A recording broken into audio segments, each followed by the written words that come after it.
तो सीता कहाँ जाती है, किसका पूजन करती है? जा रही है भैया पूजा करवे।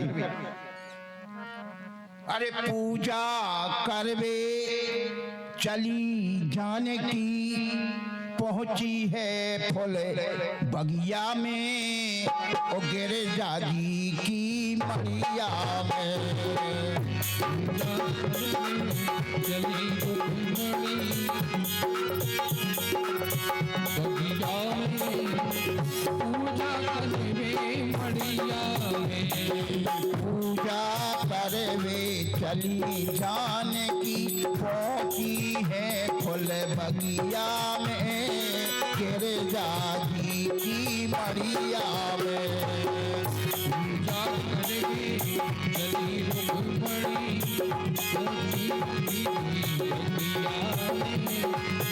पूजा करवे मड़िया। हाँ भैया, और जब पूजा करवे कबे जा रही है? विवाह की उम्र नहीं है, जब से पूजा कर रही है।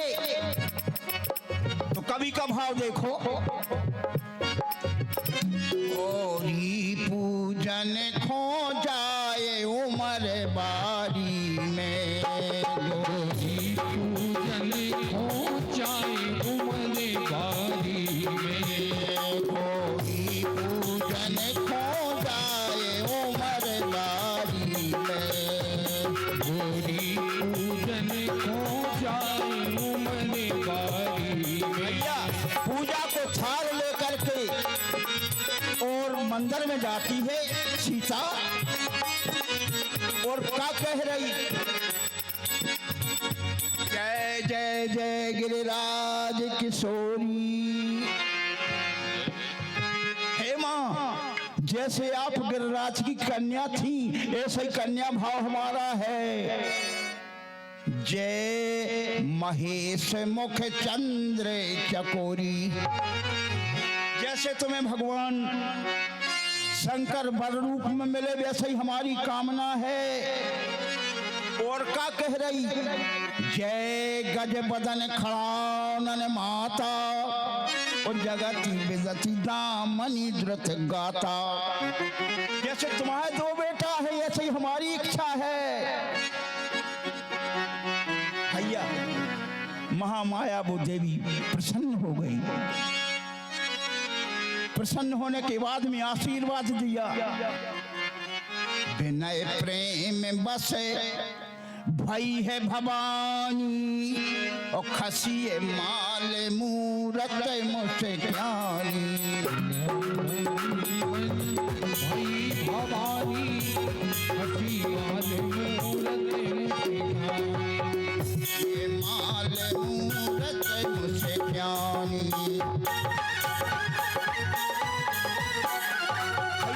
जब विवाह का समय आओ तो एक सज्जन ने देख लो, एक सखी ने देख लो। वो सखी दौड़ी दौड़ी आई और परमात्मा राम से कह रही है, नजरों से नजरें मिली आज रवि छवि देखी, सुविधना मिलाओ उमर बारी में। सुविधना ते मिलाए उमर बारी, उमर मिलाए उमर बारी में। पूजा कर देखो जाए उमर बारी में। पूजा कर देखो जाए उमर बारी में, उमर बारी में। पूजा कर देखो जाए उमर बारी में।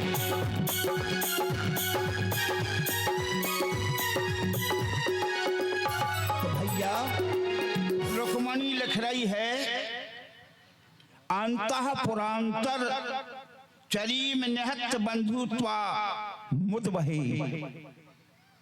आप सोचना नहीं तो कात्यायनी का पूजन करने अगर आप सोच रहे हो, रुक्मणी लिख रही इस पत्र में, तो श्री सुखदेव जी महाराज कहते हैं लिख दिया पत्र। तो ब्राह्मण वो पत्र लेकर के गया और द्वारकाधीश ने वो पत्र पढ़ा। बोले महाराज पहले तो हमें जा बात बताओ, जहां से तुम आए हो वहां का राजा प्रजा के ऊपर ध्यान रखता है नहीं? अधर्म और अन्याय तो नहीं हो रहा हो? पंडित जी से पूरी चर्चा पूछी। पंडित जी के चरण धोए। बोली आज हमारी ये द्वारका पवित्र हो गई तुम्हारे आगमन से। बोले पंडित जी बोले पढ़ लिया पत्र? बोले पढ़ लिया। तो बोले आओ बैठो रथ में। तो पंडित जी के लिए रथ में बैठा लिया और जैसे ही रथ में बैठ करके रथ को बढ़ाया कुंडनपुर की ओर, सामने से आ गए बड़े भैया बलराम। बलराम को देखते ही गोविंद के हाथों से घोड़ों की लगाम छूट गई।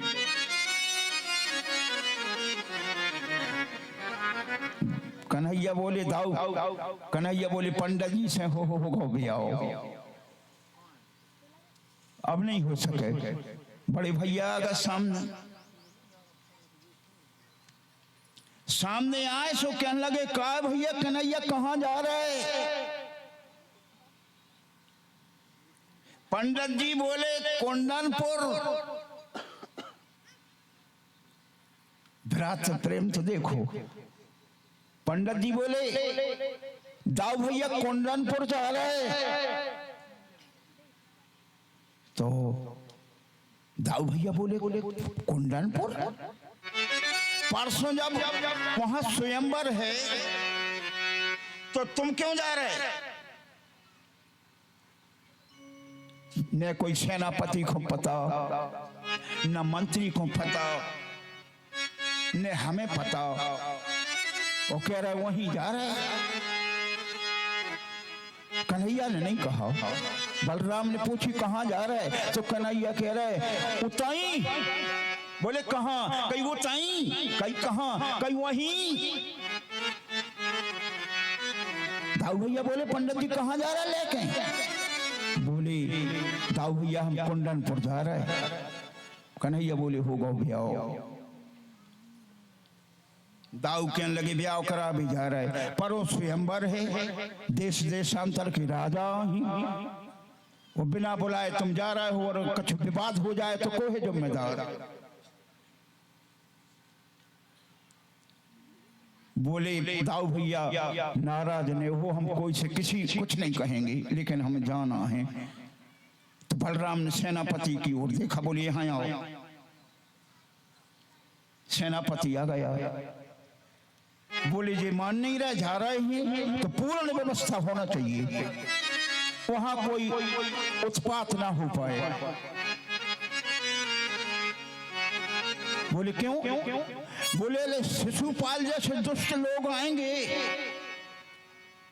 उपद्रव करेंगे। तो सेनापति कह रहा है पूरी व्यवस्था करेंगे। तो चलते चलते इस प्रकार की बातें होते होते पंडित जी और भगवान गोविंद कुंडनपुर आ गए। जहां सब राजा पहुंचे थे वहां पहुंच गए। भीष्मक ने कृष्ण का पूजन किया और विवाह से पहले रुक्मणी कात्यायनी देवी का पूजन करने के लिए जा रही। 10,000 सैनिक चारों ओर से घेर करके चल रहे सुरक्षा के लिए पूजन। तो प्रिय सज्जनों कुंडनपुर पहुंच गए और उसी समय के मध्य में रुक्मणी कात्यायनी देवी का पूजन करने के लिए जा रही है। तो भैया श्री सुखदेव जी महाराज कहते हैं 10,000 सखियां घेर करके चल रही। जिनके मध्य में रुक्मणी, 10,000 सैनिक चल रहे, उनके बीच में रुक्मणी। जब रुक्मणी गई है पूजन करने के लिए, तो मंदिर का द्वार खुला है। तो रुक्मणी जब पहुंची, मंदिर का द्वार खुला है, तो रुक्मणी की नजर किसके ऊपर पड़ी? कात्यायनी देवी के ऊपर। लेकिन उस कात्यायनी देवी के उस मूर्ति में रुक्मणी ने किसके दर्शन किए? द्वारकाधीश के। कात्यायनी देवी का पूजन कर रही हैं, कात्यायनी की देवी के छवि में से ये द्वारकाधीश के दर्शन कर रही हैं। तो प्रिय सज्जनों, जो कहा है कि राम राम सब कोई कहें, दशरथ कहे न कोई, और एक बार दशरथ कहे तो कोट यज्ञ फल हुए। तो 10 अपराध हैं। भगवान राम के पिताजी दशरथ हैं, वो नहीं, 10 अपराध हैं। उनको अलग करके और एक बार राम कहो तो बेड़ा पार हो जाए।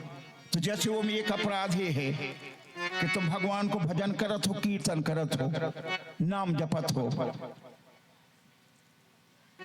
तो तुम्हें जो बल भरोसा है कि हम भगवान को भजन करें करत हैं, तो हम तो चाहे जैसे बड़े बड़े पाप कर देवे सब क्षमा ही, बहुत बड़ा दोष है। और भगवान को नाम जपत हो, स्नान नहीं करत, यज्ञ नहीं करत, कथा नहीं करत, दान नहीं करत, कोई भी सत्कर्म नहीं करत, तुम्हें जो बल भरोसा है कि हमें का करने, हम तो रोज को रामायण को पाठ करत, हम तो भगवान को नाम जपत। तो एक दोष ये भी है, 10 दोष है ऐसे। तो रुक्मणी द्वारकाधीश का दर्शन कर रही है और माता कात्यायनी की मूर्ति में द्वारकाधीश ने दर्शन दिए। तो रुक्मणी क्या कह रही है? बालापन से करत हो, बहु विधान से सेव, और जो तुम साची गोर हो, तो मन मानो फल देव। हे मां, मनसा वाचा कर्मणा से पवित्र होकर के हम तुम्हारे चरणों का पूजन करते हैं। हमारे लिए तो केवल पति रूप में द्वारकाधीश मिले भैया एक बार। और जैसे ही प्रणाम किया तो कात्यायनी देवी के हाथ से फूल गिर गया, जो लिखा है कि बाम अंग फरकन लगे। पुरुष का दाएं अंग शुभ, समझो कोई सुंदर बात है। स्त्रियों का बामा अंग फरके, समझ लेना कि कोई शुभ बात है। 10,000 सैनिक सुरक्षा में खड़े हैं, पीछे से गोपाल आया। जैसे ही कृष्ण आए, सैनिक बोले कहिए क्या बात है, किससे मिलना है, कहां जा रहा है, क्या बात है? तो सैनिक कह रहा है, जो पूछ रहे थे पता वो भूल गए। वो सैनिक दूसरे सैनिकों से कह रहा हो कि क्या देख रहे हो, पहले के गले को हार तो देखो। दूसरों कह रहा हो कि गले को हार का देखो, उसमें हीरा जड़े हुए हैं। तीसरों कह रहा है हार ने देखो, अरे वो की आंखें तो देखो कितनी अच्छी आंखें हैं। माने भगवान कृष्ण के शरीर में जितने अंग हैं और जितने वो हैं आभूषण, बोले कुंडल तो देखो, वो चर्चा हो रही। पूरी सेना रखवाली भूल गई और केवल ये में बड़ाई कर रहे हैं कि भैया वो को मुकुट से देखो। वो की आंखें तो देखो, वो की घुंघरारी बार तो देखो, वो को कुंडल तो देखो, उस कवच तो देखो, भूल गए। प्रिय सज्जनों, यहाँ 1 मिनट का विराम और तत्काल पर अग्रम कथा। बोलो वृंदावन बिहारी लाल की।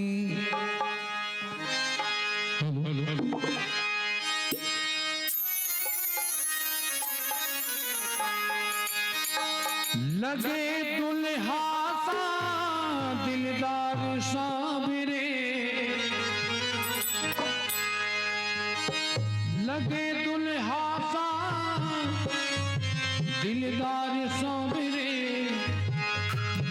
तेरा किसी ने किया श्रृंगार साबरे, तेरा किसी ने किया श्रृंगार साबरे।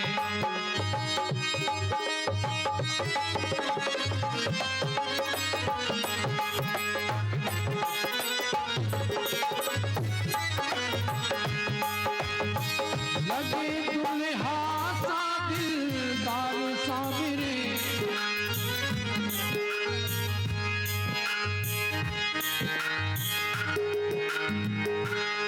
तेरा किसी ने किया श्रृंगार साबरे।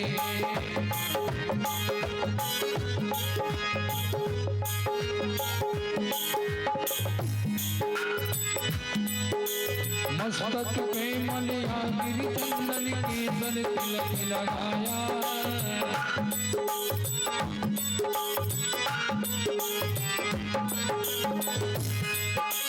रहे सलामत हाथ सतायो उसने तुझे सलाया।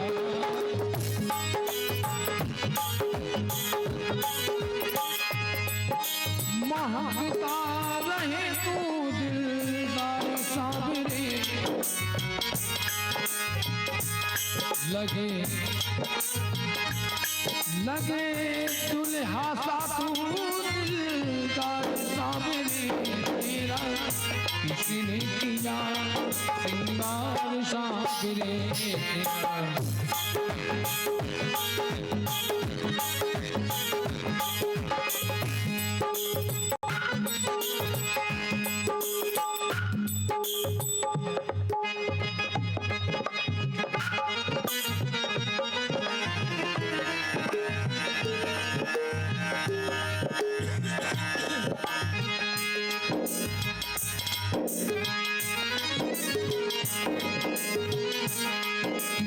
बोलबा के हरिलाल की।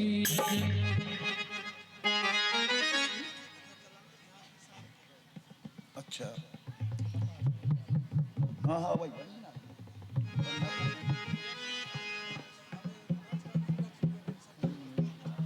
बुलाइए, तुम तो बुलाओ जब भी आ रहे हैं रुक्मणी।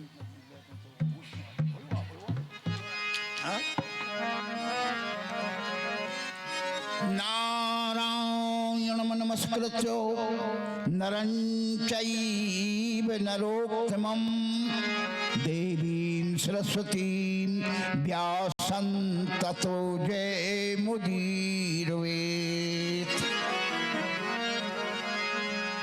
हरे श्री कृष्ण गोविंद हरे मुरारी, हे नाथ नारायण वासुदेवा।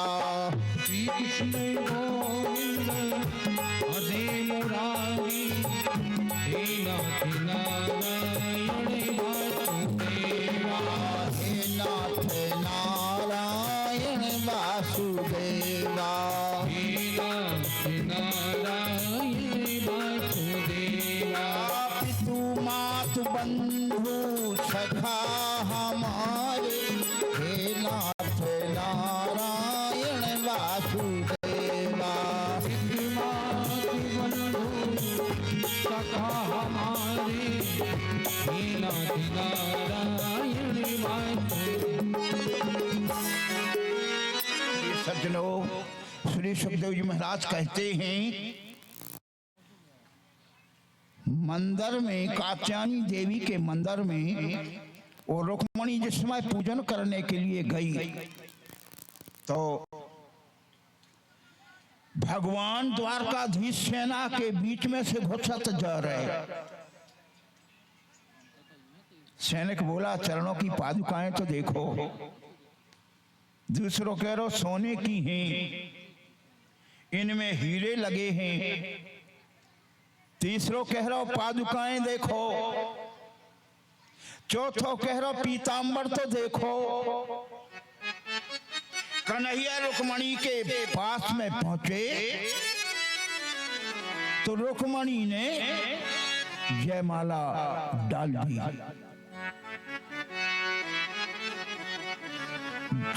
जयमाला डाल दी। सैनिक आपस में बातचीत कर रहे हैं। बोली ये तो ठीक है, लेकिन जा बताओ रुक्मणी कहाँ है? रुक्मणी को रथ में जैसे ही बिठाया,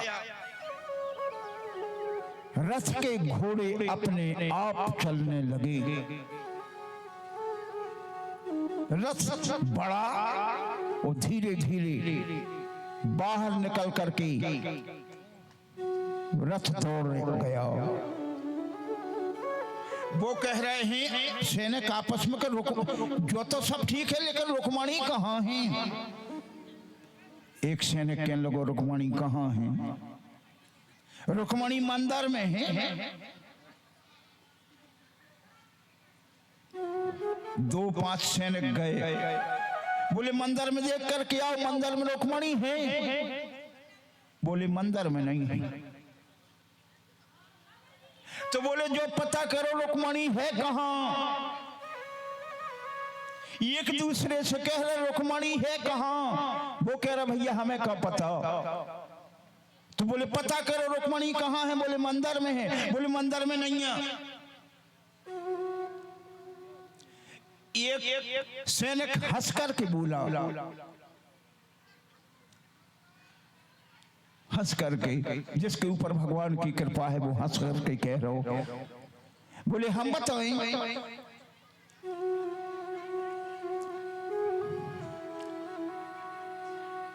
बोले हम बताए रुक्मणी कहाँ है? बोले बुरा ने मानियो कोई भैया, हमें डांटियो ने, वो सैनिक कह रहो। बोले अगर हम साची बताएं तो रुक्मणी कहाँ है? तो बोले 10,000 सैनिकों के बीच में से वो तो ले गया। बोले किसको? बोले रुक्मणी को।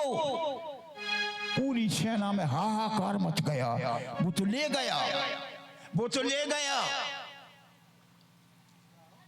भैया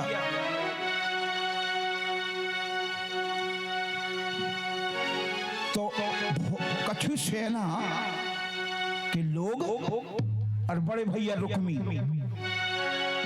गए, रथ को पीछे पीछे जा रहे कि जैसे भी बनेगा, जैसे हम छीन करके हरिलाल की।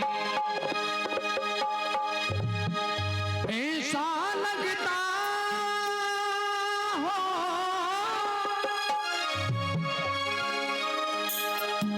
ऐसा लगता है सारे संसार की शादी है।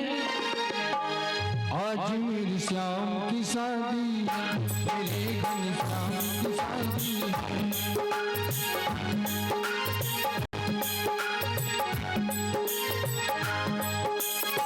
श्याम की शादी है, मेरे घनश्याम की शादी है।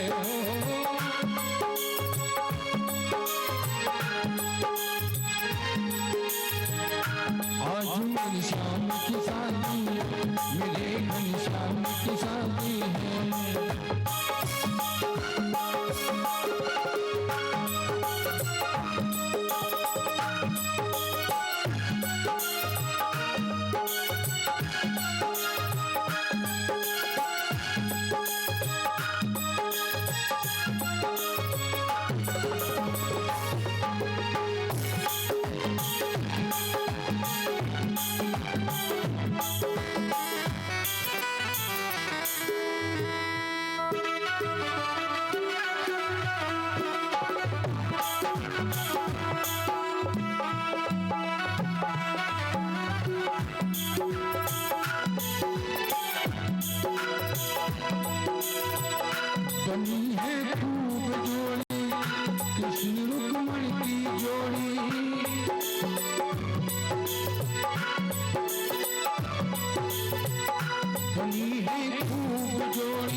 ब्रह्मांड की शादी, आज मेरे स्वामी की शादी, मेरे घनश्याम की शादी, ओ श्याम की शादी है, मेरे घनश्याम की शादी है।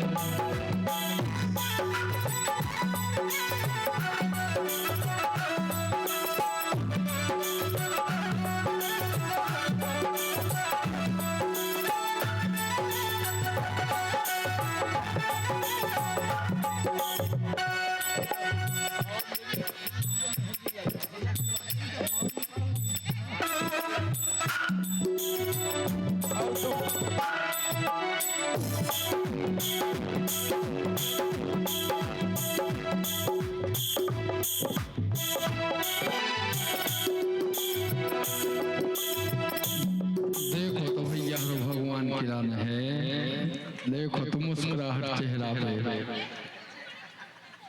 बंधु भजन अच्छो की मुस्कुराहट है। हाँ भैया जय माला दरबार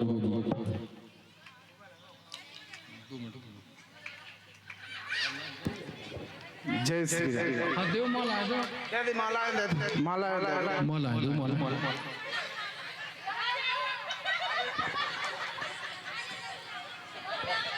अरे भैया नहीं सही बात है। दे दो यजमान उठो।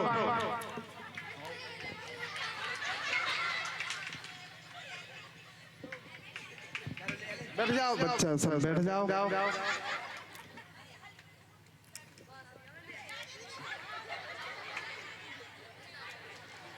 ओम मंगलम भगवान विष्णु मंगलम गरुड़ध्वजा मंगलम पुंडरीकाक्ष मंगलाय तनो हरि हरि ओम स्वस्ति न इंद्रो वृद्धश्रवाः स्वस्ति नो पूषा विश्ववेदाः स्वस्ति नस्तार्क्ष्यो अरिष्टनेमिः स्वस्ति नो बृहस्पतिर्दधातु दधातु।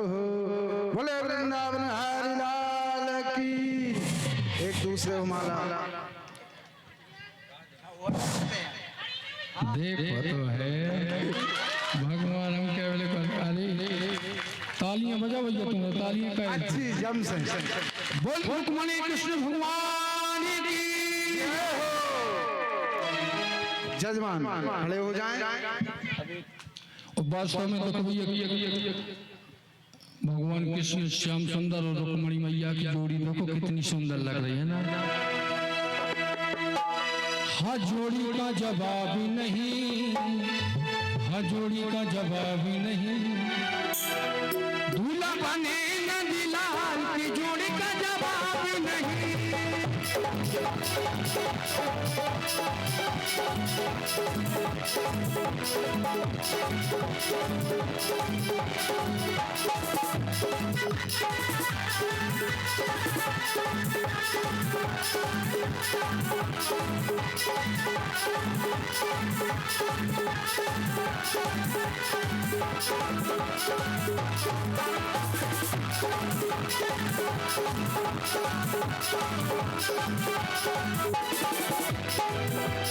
रुक्मिणी मेरी गोरी गोरी,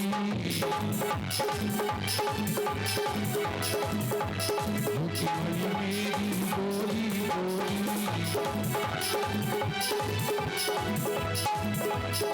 शादी रोहे न दिलाल की जोड़ी का जवाब नहीं।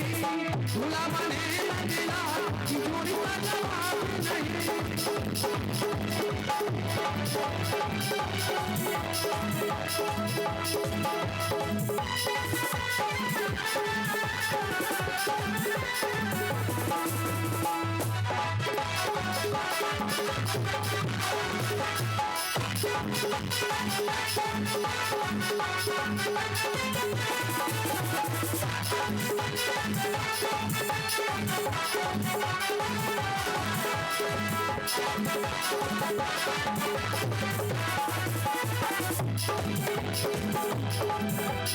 रुक्मिणी मेरी महलों वाली,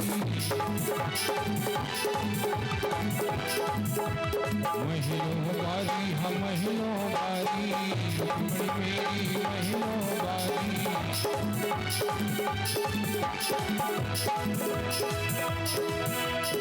गौ चरावे न नंदलाल की जोड़ी का जवाब नहीं, भूला वाली नंदलाल की जोड़ी का जवाब नहीं।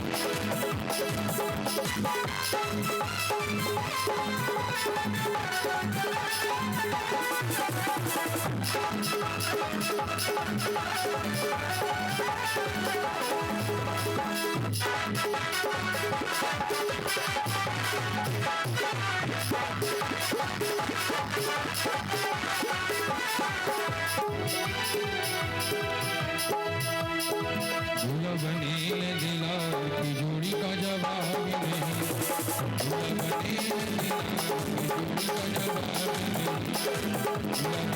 नंदलाल की जोड़ी का जवाब नहीं।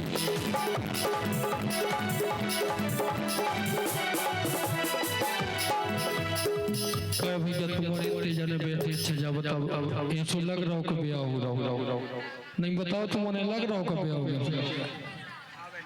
तो फिर काय को सा कुछ कर रहे हैं, मैं समझ नहीं आ रहा।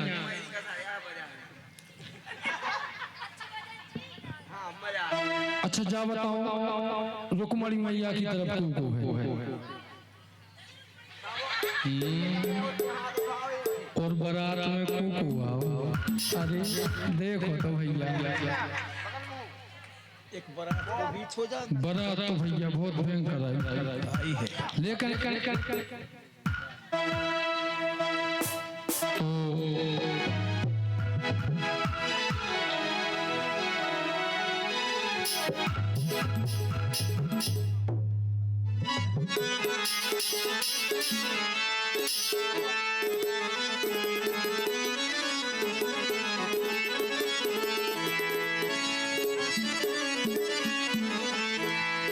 अरे दूल्हा लगे मेरा राजा राम, दुल्हनिया लगवे जनक लली, दूल्हा लगे मेरा राजा राम, दुल्हनिया लगवे जनक लली।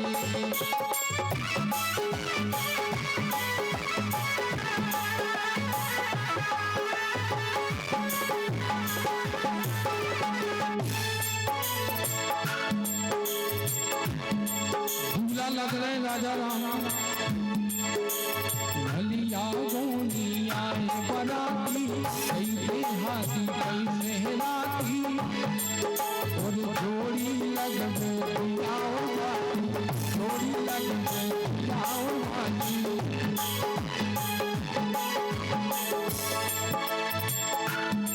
सबके बने बिगड़े कामे, दुल्हनिया लगवे जनक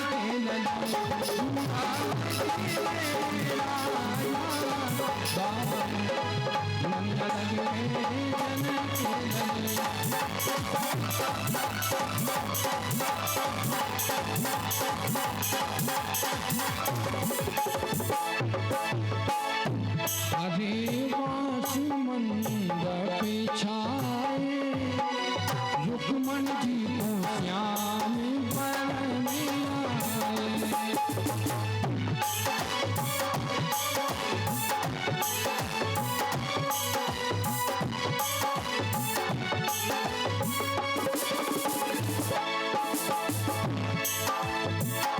जब रुक्मणी देखते लगंगिया,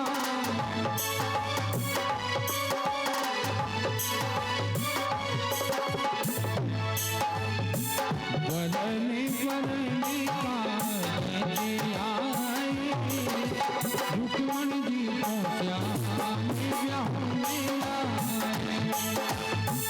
हरे बास मंडप छाए, रुक्मणी जी को श्याम ब्याहने आए।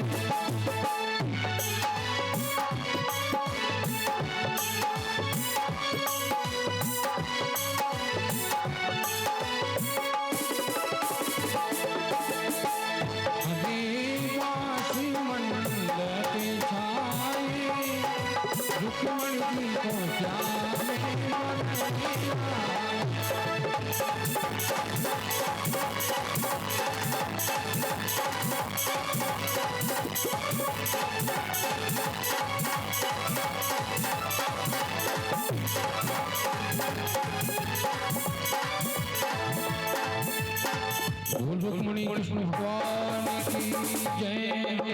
बोले वृंदावन बिहारी लाल की जय। तो भैया रहो कछु माताओं को भाव हमें समझ में आ रहा है कि महाराज पाँव पकड़ाई की नहीं कह रहे, पूजन की नहीं कह रहे। तो अब थोड़ी कथा और चले, चाहे बाहर से जो लोग आए हैं हमें उनको भी देखने हैं, तो उन्हों भी थोड़ी बहुत कथा के चार शब्द मिले। अबे आवे वाले समय में सुदामा जी आवे वाले हैं, तो शाम को आरती के बाद सुदामा जी को पूजन और भगवान को पूजन सब संग हुए। बोले वृंदावन बिहारी लाल की जय।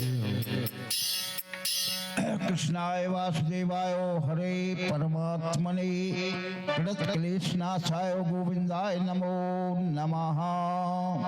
कहा भैया तो ब्याह में तो ऐसा होता ही है, ब्याह होता है लेकिन विवाह में फर्ज अदा नहीं करें, जो फर्ज होते वो अदा नहीं करें।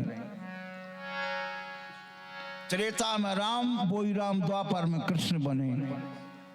तो राम की बारात जब गई और परमात्मा राम ने अपनी बारात को देखा, तो ये है फर्ज।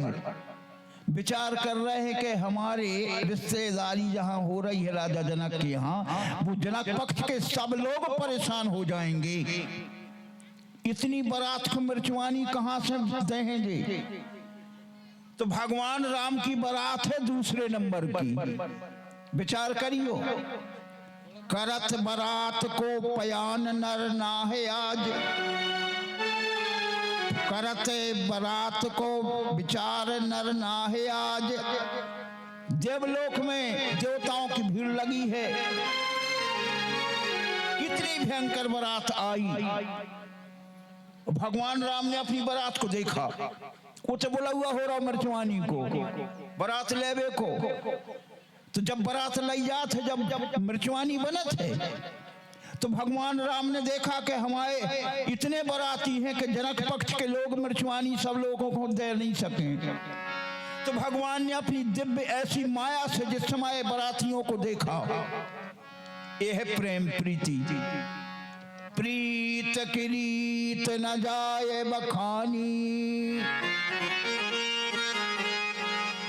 भगवान राम ने बारात की ओर देखा, प्रीत की रीत न जाए बखानी, और राम ही देखे बाराते जुड़ानी। तो बोला हुआ हो रहा बारात लेवे को।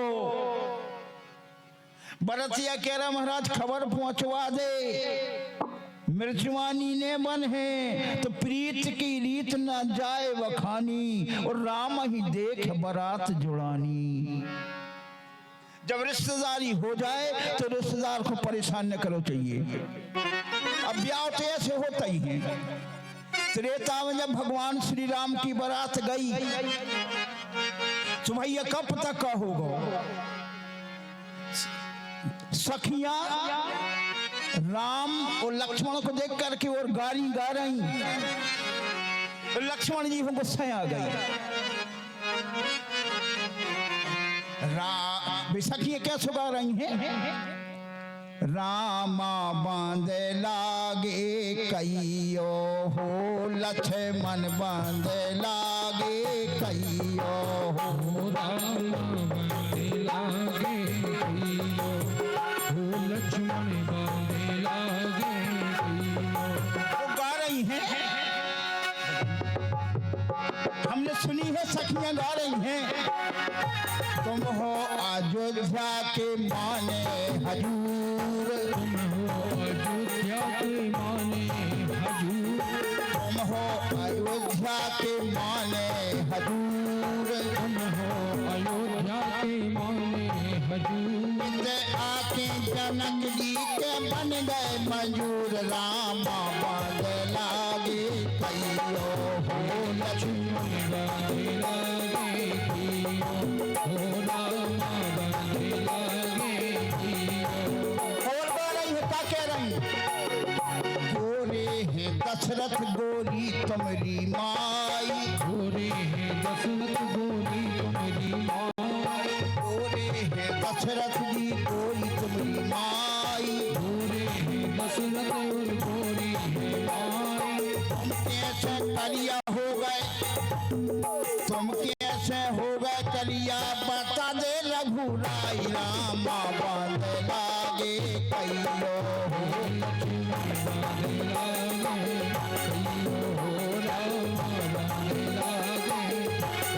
भैया जब जहाँ ये कही कि तुम मजूर बन गए थे, उठे के राजा थे कि मजूर,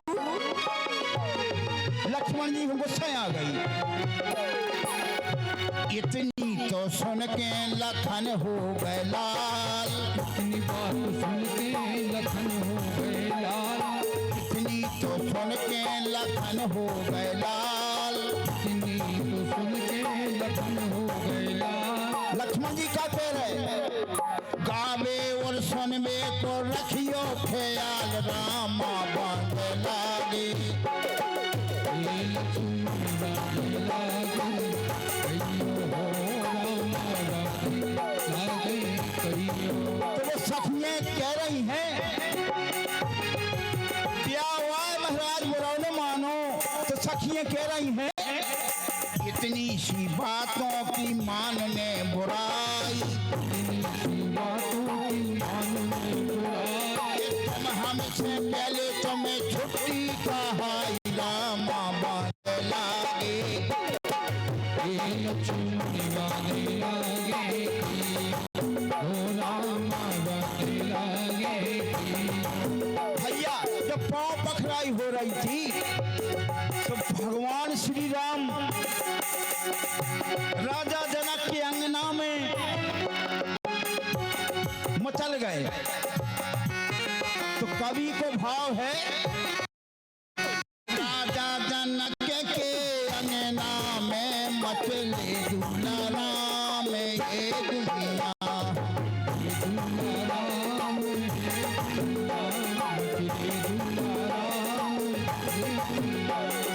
राजा जनक के अंगना में मचले दूल्हा राम ये दुनिया। राजा जनक की प्यारी सखियां, राजा जनक की प्यारी सखियां, आपस में मिल कर रही हैं बतियां। आपस में मिल कर रही बतियां। मांग मांग का जाने दी लड़का नादान ये दुनिया।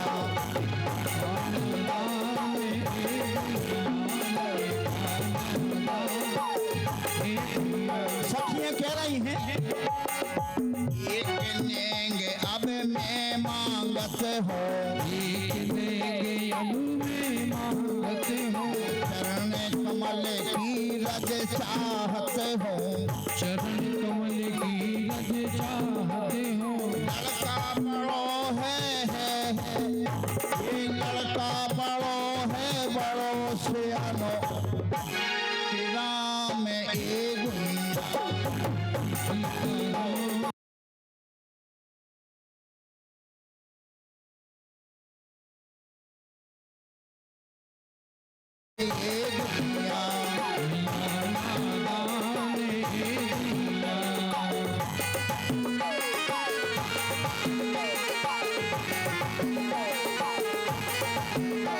भगवान राम उन सखियों से क्या कह रहे हैं कृष्ण रूप द्वापर में धर हो, कृष्ण रूप द्वापर में धर हो, मनसा तुम्हारी उत पूरी कर हो।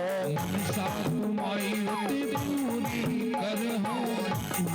भांत भांत की लीला कर हो, भांत भांत की लीला कर हो। यमुना तट पे रहस रते हो, यमुना तट पे रास रते हो। लड़का बड़ो है सियानो री नैया नादान ये दुनिया। हाँ, राजा जनक के द्वारे मेरी माए भगवान रे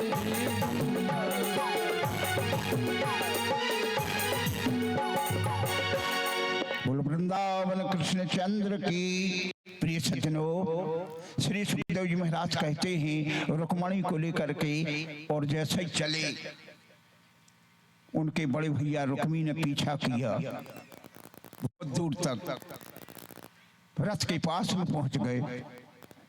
भगवान कृष्ण ने रथ रोका, नीचे उतरे और रुक्मी को रथ के चाक से बांध दिया, मारने के लिए तैयार है। तो रुक्मणी कह रही, स्वामी मारना नहीं है तो आखिर में तुम्हारो सालो। भगवान कृष्ण ने आधी दाढ़ी आधी मुड़ दी और रथ के चक्के से बांध दिया। रुक्मणी कह रही, भाई स्वामी मानना नहीं। इतने में बड़े भैया आ गए, बोले कन्हैया रिश्तेदारी हो गई, ये ठीक कर रखा है आप, छोड़ दो उसको। छोड़ दिया। इतने में भीष्मक राजा आए, रुक्मी से कह रहे, बेटा नाराज मत हो, तुम्हारी बहन जब 1.5 वर्ष की थी, 1.5 वर्ष की थी, तब एक दिन नारद जी आए और नारद जी ने जिसमें रुक्मणी के हाथ की रेखा देखी, बोले महाराज भीष्मक साधारण कन्या नहीं है। बोले कौन है महाराज? नारद जी बोले ये साक्षात लक्ष्मी है और लक्ष्मी का विवाह है नारायण के अलावा किसी से नहीं हो सकता। इसके बाद में बड़ी धूमधाम से और रुक्मणी का फिर विवाह हुआ। दूसरा विवाह है भालू की कन्या जामवंती। तीसरा विवाह है सत्यराजित राजा की कन्या जिसका नाम है सत्यभामा। चौथा विवाह है सूर्य की पुत्री यमराज की बहन जिसका नाम है कालिंदी यमुना। बिंदु और अरविंद 2 भाई थे, इनकी परम लाडली बहन थी जिसका नाम था मित्र वृंदा। छठवां विवाह एक नगनजित नाम के राजा थे, उनके यहाँ 7 बैल थे। राजा का संकल्प था कि हमारे 7 सांड हैं जो एक साथ आई सांडों के नाक में और नाथ डाल देवे, उसके साथ हम अपनी कन्या का विवाह करेंगे। भगवान कृष्ण ने वो उनका संकल्प पूरा किया जिसका नाम है नग्नजित, उसी का नाम है सत्या। 7वां विवाह है एक राजाधी देवी नाम की पराक्रमी स्त्री है, वो स्वयं राज संभालती है और कन्या का नाम है भद्रा। 7वां विवाह है भद्रा के साथ हुआ और एक ये रुक्मणी का विवाह है। ऐसे 8 विवाह वेद रीति से संपन्न हुए। 8वां विवाह है लक्ष्मणा के साथ।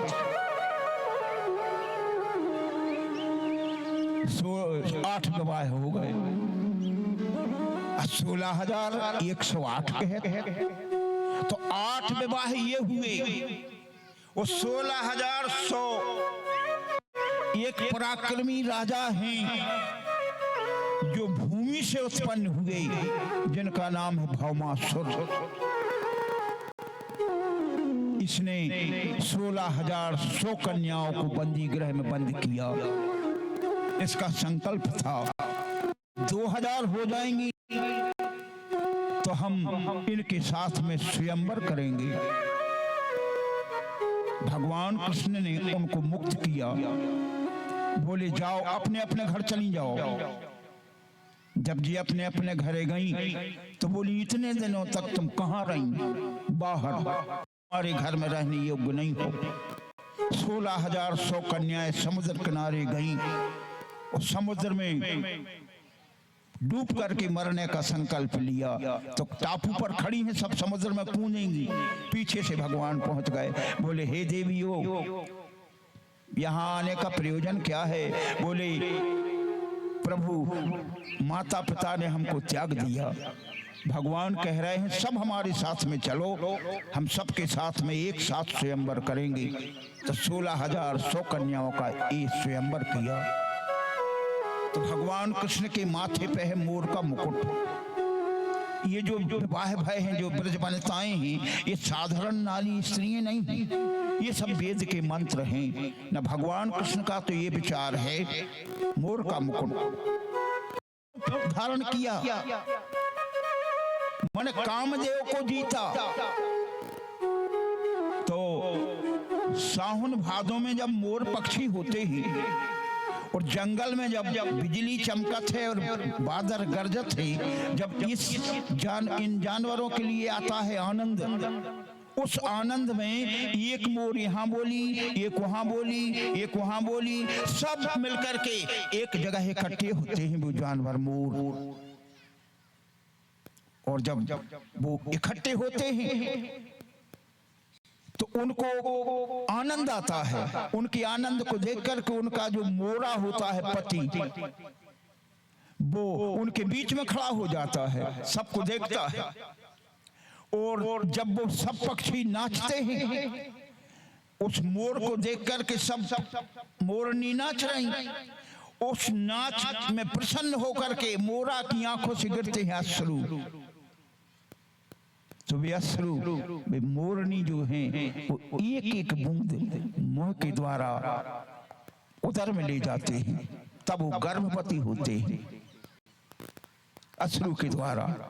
इसलिए भगवान महान ब्रह्मचारी कामदेव के ऊपर विजय करी। और ये सब वेद मंत्र हैं। महाराष्ट्र में देखो जितने मंत्र हैं वो सब पत्नी और ब्रज वनिताएं बने। धन्य भैया, ये बहुत विद्वान हैं। कौन ही वो द्वारकापुरी में, ये तो 16,108 रानी हैं। एक दिन की बात है, बड़ा सुंदर जीवन इनका गुजरा। ज्ञानवान हैं, संपन्न हैं, लेकिन भगवान के विधान से इनके यहाँ गरीबी है। मांगते किसी से नहीं है, जिनका नाम है सुदामा, मांगते किसी से नहीं।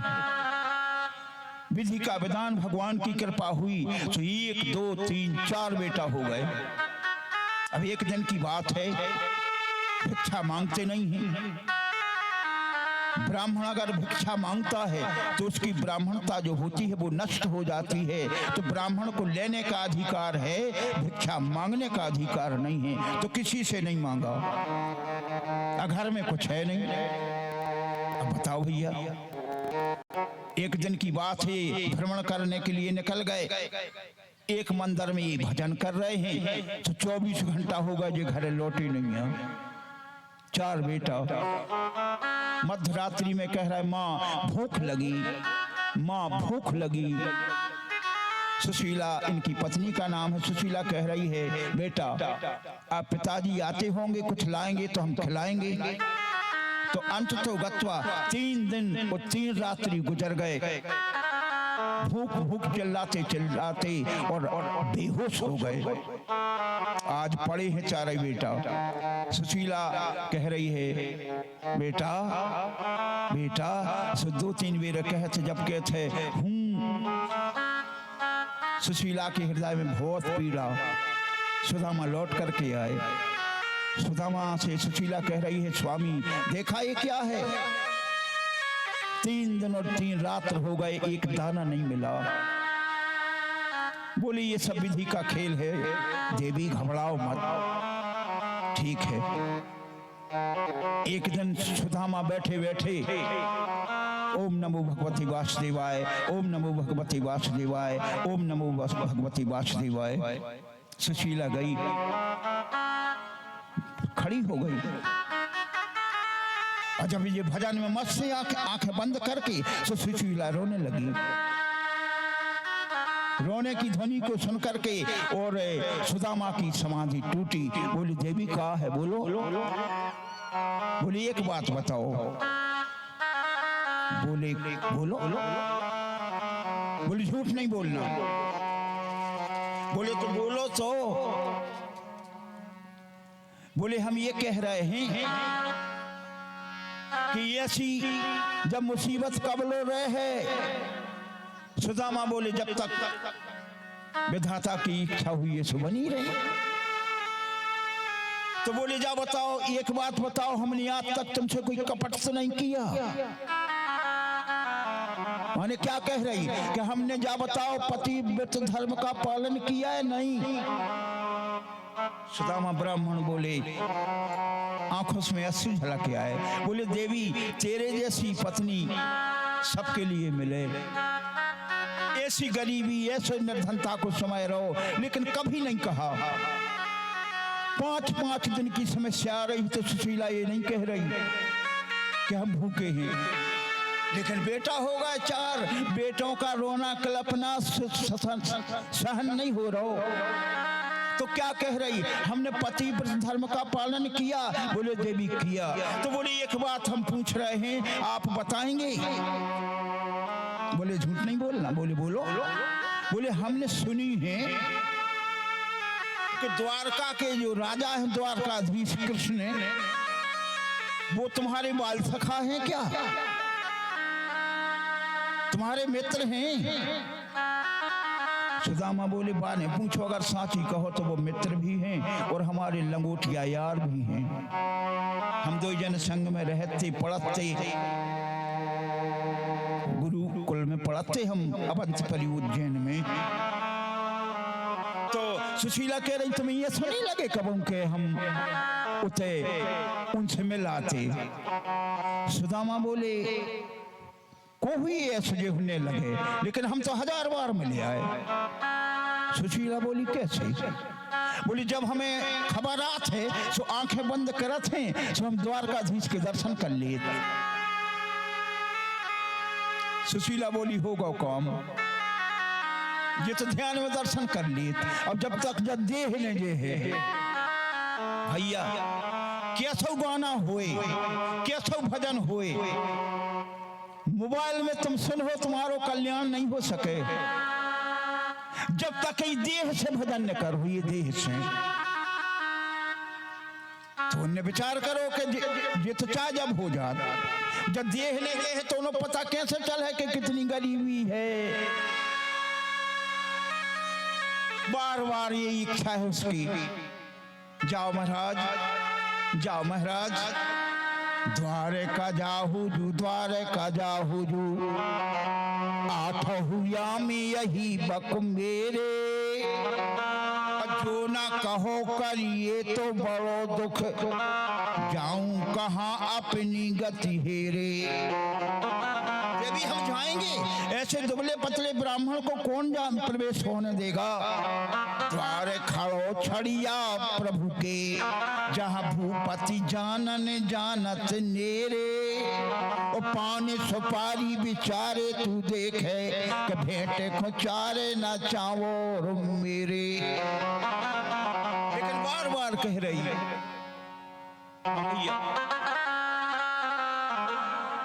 कोई भी तुम्हें अच्छो काम करने हैं तो आधा हिस्सा है पत्नी का। अगर पत्नी जिस काम को लग जाए कि जो काम करने हैं, जो काम करने हैं तो हो जे है। और अगर ये शुभ हो कैसो भाव।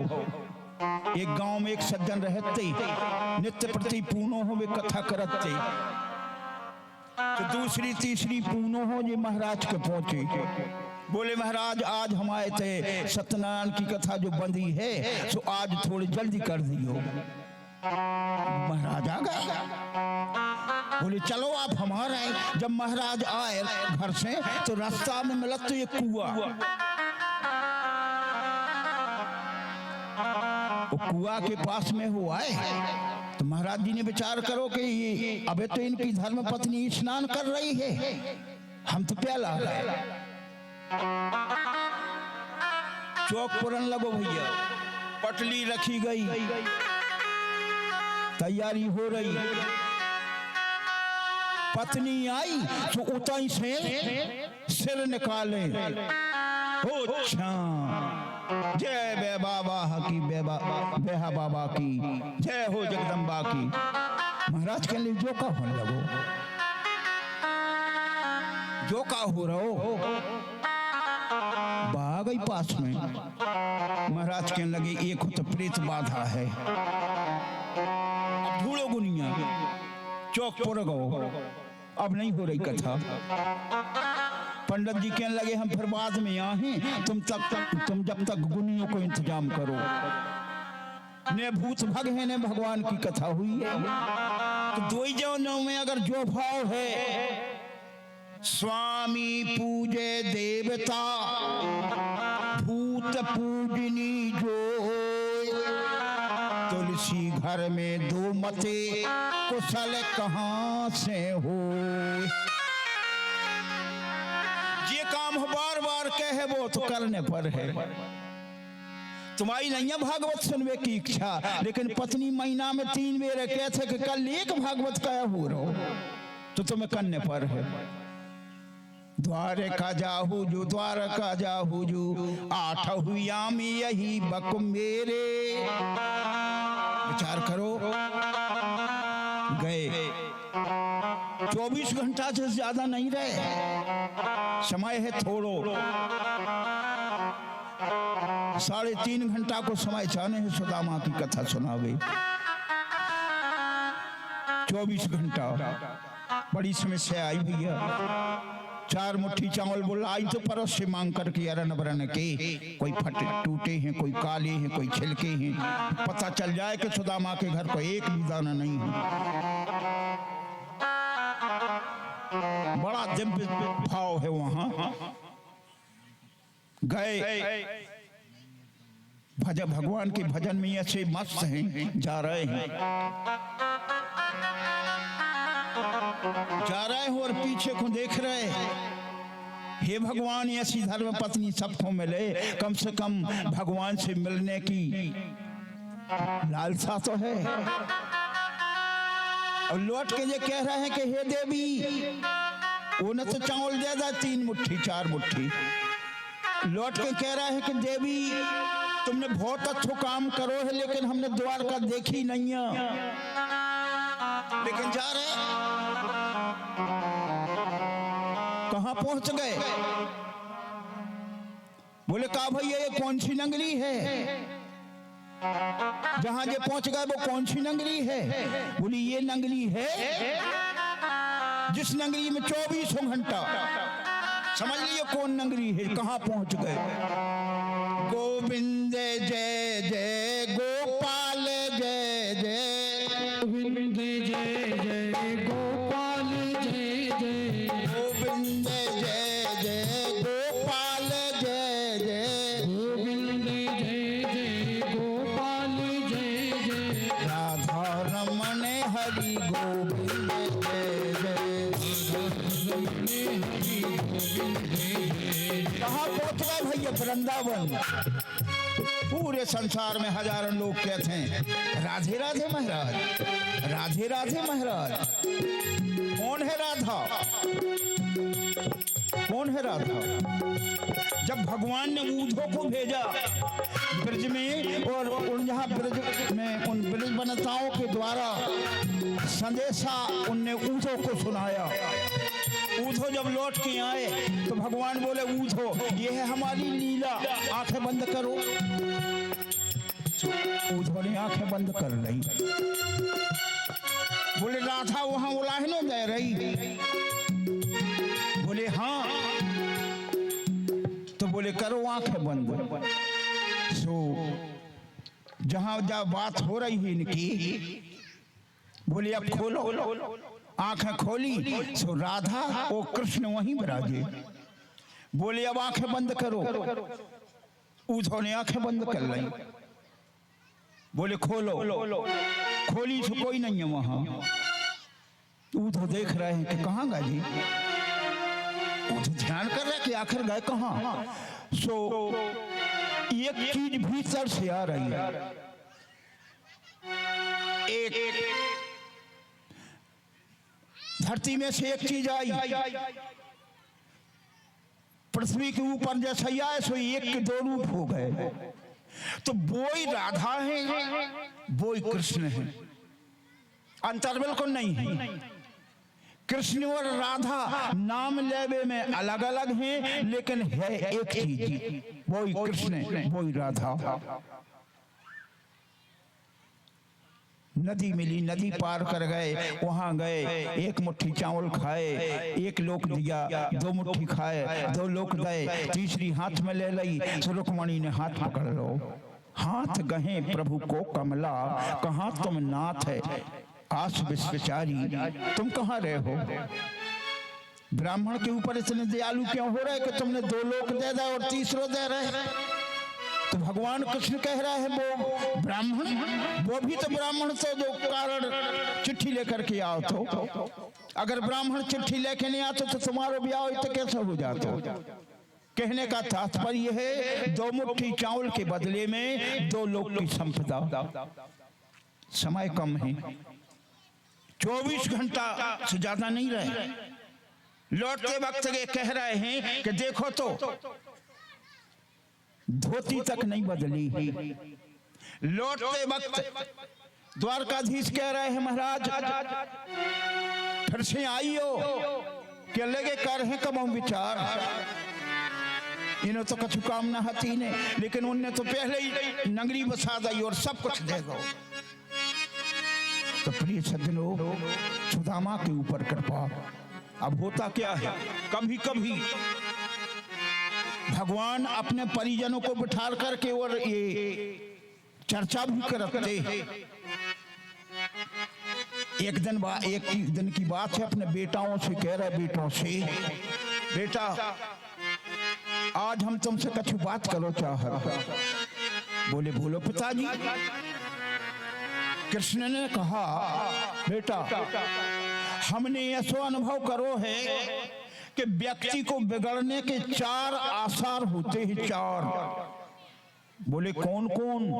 बोले रूप यौवन संपत्ति परमोत्तम विवेकता एकैक मपनार्थायो किम मूत्रे चतुष्टयम। पहला नंबर है सुंदर रूप का होना, दूसरा नंबर है एवं अवस्था का होना। अगर सुंदर शरीर है, खूबसूरती है और 24, 22, 25 साल की उम्र है, दूसरा नंबर खूबसूरती। जवान अवस्था और ज्यादा अगर संपत्ति है, तीसरा नंबर। और चौथा नंबर है सत्ता का मिल जाना और विवेक है नहीं है। वो चारों किसी के पास में है तो व्यक्ति अधर्मी बन जाएगा। पुत्रों ने विचार रखो, जब देखो जब भगवान डांटा था ये शिकायत है। तो भगवान बोले हम इसलिए कह रहे तुम सब नव युवक हो, धनाढ़ हो, द्वारकाधीश के पुत्र हो और विवेक तुम्हारे पास है नहीं। 16,108 पत्नी तो 1,21,880 बेटा भय और 16,108 कन्याएं हुई। उसके बाद में इतना वंश बढ़ो। तो बेटा तुम बहुत हो और कभी तुम संतों का अपमान नहीं करना। बोले क्यों? बोले साधवे हृदय मध्यम, साधु मेरा हृदय है, संतों के हृदय में मैं वास करता हूं, बिना उनके मैं कुछ नहीं जानता और हमारे बिना वो कुछ नहीं जानते। और संत का अपराध करने वाला अगर हमारा पुत्र है तो मैं भगवान होकर के भी उसकी रक्षा नहीं कर सकते और हमें शिकायतें मिलती हैं। सो बेटा भी हंसन लगे सब। भगवान विचार कर रहे हैं कि जी मान है नहीं, जब भोग है, जब पता चल है।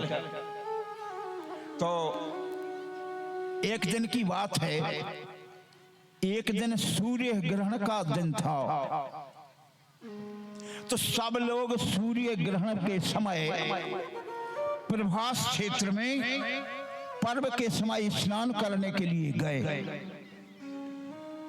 तो बोले बहुत सुंदर क्षेत्र है। सो उते बैठे थे भैया सप्तऋषि।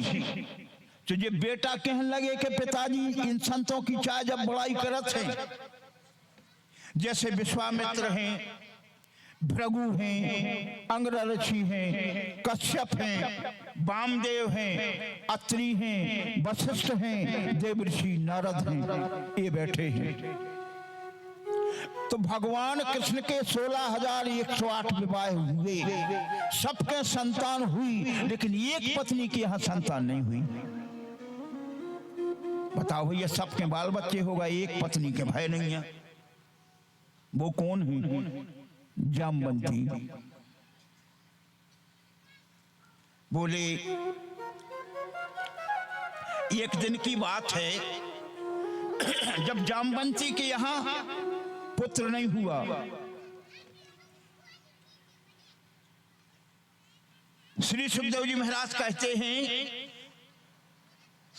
भगवान कृष्ण कह रहा है हमारी सभी पत्नियों के यहां पुत्र हैं, लेकिन जामवंती के यहां संतान नहीं है।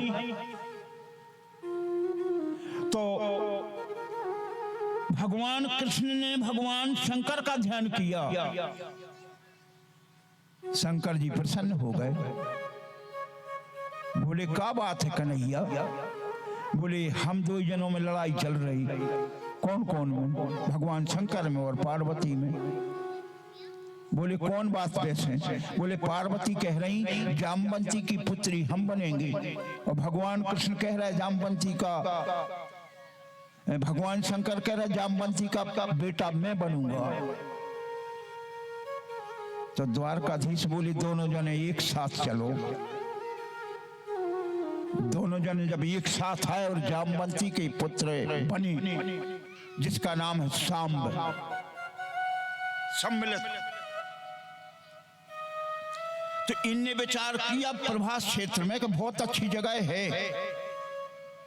तो जो सांब है उसको साड़ी पहनाई, साड़ी के भीतर ऐसा एक मूसर लगाओ और साड़ी बांध दी, मूसर से बोइया लगाओ, अब बोइया लगा के और ऊपर से साड़ी बांध दी और सुंदर स्त्री बनाकर के ये सब बालक प्रभास क्षेत्र में जो संत बैठे हैं वहां गए। बोले ऋषिवर प्रणाम। बोले ठीक है। बोले हंसने लगे। ऋषि बोले हंस कह रहे भैया? बोले हम ऐसे हंसी हमें आ रही है कि हमारे पिताजी आप लोगों की बड़ाई करते हैं, सो हम आए हैं परीक्षा ले। बोले काय की परीक्षा? बोली ये नई बहू है और गर्भवती है, ये बताओ कि इसके पेट से पुत्र हुई या पुत्री? बताओ भैया। ऐसे प्रकांड विद्वान संत और इनने जैसा ही पूछी, उनने योगबल से देखा। बोली ना तो होगा पुत्र ना होगी पुत्री। इसके पेट से मूसर हुई है, मूसर। उस मूसर के द्वारा करीब करीब 99,000 जो तुम यादव हो, वो सब इस मूसर के द्वारा गोविंदाय नमो नमः। सब यदुवंशी ऋषियों की श्राप को सुनकर के थर थर कांपने लगे। वापस आए, जैसे ही वो बोइया खोलो, साड़ी उतारी और बोइया खोलो तो बोइया के नीचे अच्छा श्याम लगो मूसर है, निकलो। और यदुवंशी बोले, नाना से पूछिए, उग्रसेन नाना से पूछी, बोले तुम लोगों ने संतों को अपमान काय करो? बोले उन्हें ऐसी श्राप दे दी। तो बोले मिथ्या ना हो ये देव ऋषि वाणी। यदुवंशी बालक कह रहा कुछ नहीं हुई है, ऐसे हमने बहुत से संत बाबा देखे हैं। कन्हैया को पता चलो तो विचार करने लगे कि अब हमारे वंश को श्राप लग गई, अब कोई रोकने वाला नहीं। उस दिन से वसुदेव जी भी उदास रह रहे और कन्हैया भी उदास हैं। आज देवताओं ने आकर के हमारे प्रभु का अभिवादन किया और पूछा, हे प्रभु, अवतार लेने से पहले आपने आश्वासन दिया था कि पृथ्वी के ऊपर पापियों का भार जैसे ही हल्का होगा, हम भार हल्का होते ही आ जाएंगे। तो देवता कह रहे सब राक्षस आपके हाथ से मारे गए, पृथ्वी का भार दूर हो गया, आप बैकुंठ कब पधारोगे? कन्हैया बोले, देवताओं, पृथ्वी का सबसे बड़ा भार तो हमारा वंश है। जब तक यदुवंश नष्ट नहीं होता, हम कैसे माने कि पृथ्वी का भार दूर हो गया, पाप भार। तो बोले यदुवंशियों के नाश के लिए श्राप तो लग चुका है, थोड़ी प्रतीक्षा करो। श्राप तो लग गो। देवताओं को विदा किया, का पता उद्धव को कहां से पता चल गो कि भगवान अपनी लीला पूरी करना चाहते हैं और बैकुंठ जाने वाले हैं। तो उद्धव ने आकर के भगवान कृष्ण के चरणों में प्रणाम किया और बोले, गोपाल, हमने सुना है कि आप अपनी लीला संपन्न करके जाना चाहते हैं। आप 1 मिनट नहीं रह सकता। अपने बोले, देखो, 4 युगों में सतयुग में हूं, वेदों में सामवेद में हूं, अक्षरों में आकार में हूं, मंत्रों में ओंकार में हूं, गायों में कामधेन गाय में हूं, हाथियों में ऐरावत हाथी हूं, धातुओं में सोना में हूं, कवियों में शुक्राचार्य हूं, पुरोहितों में वशिष्ठ में हूं, भक्तों में प्रहलाद में हूं,